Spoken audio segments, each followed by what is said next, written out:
Conocer íntimamente a alguien requiere tiempo y sobre todo cercanía. No podemos llegar a saber de otros si no nos acercamos para ver con mayor detalle lo que tiene que ver con su personalidad, su vida, manera de pensar, actitudes y comportamientos ante diversas situaciones y circunstancias. Y en definitiva, hasta llegar a percatarnos de que alguien tiene un corazón de carne y no de piedra. Por eso no es bueno prejuzgar a los demás por la mera apariencia, porque cada uno libra sus propias batallas y solo Dios conoce el corazón de los hombres, como le dijo a Samuel cuando fue a buscar nuevo rey para Israel antes de encontrarse con David. Porque Jehová escudriña los corazones de todos y entiende todo intento de los pensamientos. Primera de Crónicas 28:9. El Seol y el Abadón están delante de Jehová. ¿Cuánto más los corazones de los hombres? Proverbios 15:11. Todo camino del hombre es recto en su propia opinión, pero Jehová pesa los corazones. Proverbios 21:2. Así que no juzguéis nada antes de tiempo hasta que venga el Señor, el cual aclarará también lo oculto de las tinieblas y manifestará las intenciones de los corazones. Y entonces cada uno recibirá su alabanza de Dios. Primera de Corintios 4:5. Esto no quiere decir que no seamos capaces de juzgar a los hombres en virtud de sus obras, porque por el fruto se conoce al árbol, y como expresó Santiago 1:22, debemos ser hacedores de la palabra y no solamente oidores, para no engañarnos a nosotros mismos creyéndonos lo que no somos, ya que a quien jamás podremos engañar es precisamente aquel que escudriña los corazones. De hecho, si no pudiéramos juzgar a los demás, no podría aplicarse la disciplina en el ámbito de la Iglesia. Por eso Pablo reprendió a la Iglesia de Dios en Corinto, cuando no actuaron en contra de aquel que cometía adulterio con la mujer de su padre. Primera de Corintios 5, versículos 1 y 2.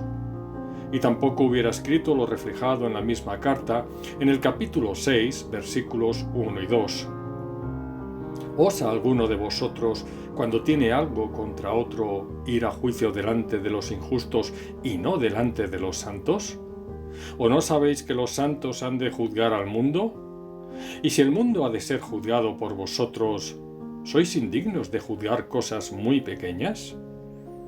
Pero sobre todo hay que partir de una relación que es íntima con el Padre, quien nos confiere esa autoridad, porque el Padre, aunque espíritu, no deja de ser alguien personal con el que tenemos comunión, de la misma manera que nos relacionamos unos con otros en este mundo como seres racionales y emocionales. Es evidente que nuestra relación con Dios es especial y santa, pero no por propios méritos, sino en virtud de la sangre de Cristo. Sin ser perfectos y aunque pequemos y tropecemos cada día, todos los creyentes somos sacerdotes del Dios Altísimo, apartados por el poder del Espíritu Santo de este mundo en santidad para su gloria. Esta relación es necesaria mantenerla mientras no alcancemos esa gloria eterna, ya que cuanto más nos acercamos al Señor y conversamos con Él, mejor se entienden los misterios que Dios nos ha revelado por medio del Espíritu. Por ello la comunicación entre el Padre y sus hijos también es especial, y el hombre natural no tiene la capacidad de poder captarla y entenderla, porque para él nuestra fe es locura. De ahí que Jesús usara las parábolas para que lo que quiso transmitirnos del Padre lo pudiéramos entender solo aquellos que estamos dispuestos a aprender de Él, mientras que nada puede comprender aquel que le rechaza. Dios retira la luz a quienes no desean recibirla, prefiriendo seguir caminando entre tinieblas incluso a pesar de las señales que Jesús haya podido hacer ante ellos, como se nos describió en Juan 12, versículos 37 al 40, cuando se dice que, a pesar de que había hecho tantas señales delante de ellos, no creían en él, para que se cumpliese la palabra del profeta Isaías que dijo: Señor, ¿quién ha creído a nuestro anuncio? ¿Y a quién se ha revelado el brazo del Señor? Por esto no podían creer, porque también dijo Isaías: cegó los ojos de ellos y endureció su corazón, para que no vean con los ojos y entiendan con el corazón y se conviertan y yo los sane. Por eso Jesús, en Marcos 4, versículos 11 y 12, les dijo a sus discípulos: «A vosotros os es dado saber el misterio del reino de Dios, mas a los que están fuera, por parábolas todas las cosas, para que viendo vean y no perciban, y oyendo oigan y no entiendan, para que no se conviertan y les sean perdonados los pecados». El nuevo nacimiento necesario para poder ver el reino de Dios, tal y como Jesús reveló a Nicodemo en Juan 3:3, requiere en primer lugar oír y entender lo que se predica de la palabra para poder ver lo que el Padre nos quiere revelar a través de ella. La transformación de un corazón de piedra en otro de carne requiere este proceso que solo puede conseguirse por la gracia de Dios y obra del Espíritu Santo.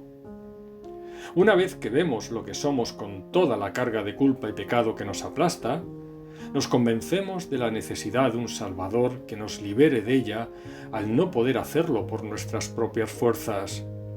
Por ello, el que tiene oídos para oír, oiga. Mateo 11:15.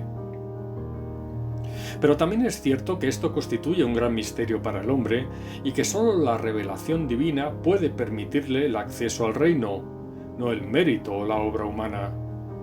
Por eso los que somos hijos de Dios no hemos hecho más que recibir el acceso sin dar nada a cambio, para que nadie se pueda vanagloriar. Por eso en el versículo 11 precitado de Marcos 4, se nos dice que a nosotros se nos ha dado saber el misterio del reino de Dios.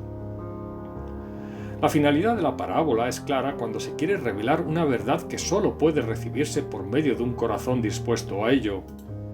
Aparte, resulta evidente que cuando se nos relata algo mediante una ilustración que refleja algo que nos resulta habitual o cotidiano, nuestra atención es mayor en lo que se nos dice y podemos recordarlo con mayor facilidad.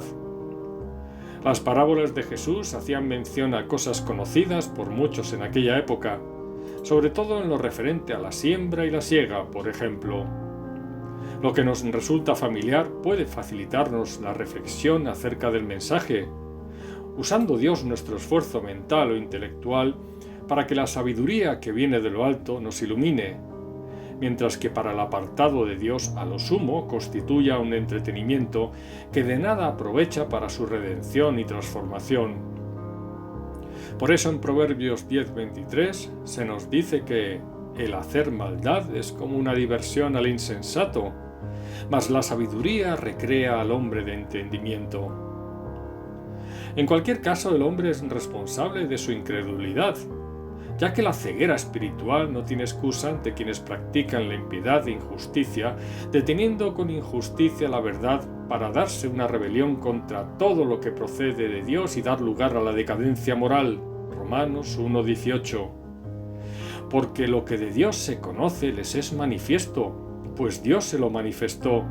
Porque las cosas invisibles de Él, su eterno poder y deidad, se hacen claramente visibles desde la creación del mundo, siendo entendidas por medio de las cosas hechas, de modo que no tienen excusa. Versículos 19 y 20. Dios se revela por medio de la creación y de la providencia que actúa a través de ella. Por todo ello Dios los entregó a la inmundicia, versículo 24, pasiones vergonzosas, versículo 26, y a una mente reprobada, para hacer cosas que no convienen, versículo 28.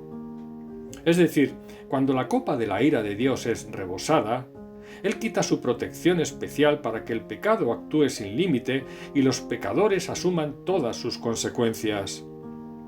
Esto es así ya que Dios no puede ser burlado, y todo lo que el hombre sembrare, eso también segará, porque el que siembra para su carne, de la carne segará corrupción, mas el que siembra para el Espíritu, del Espíritu segará vida eterna.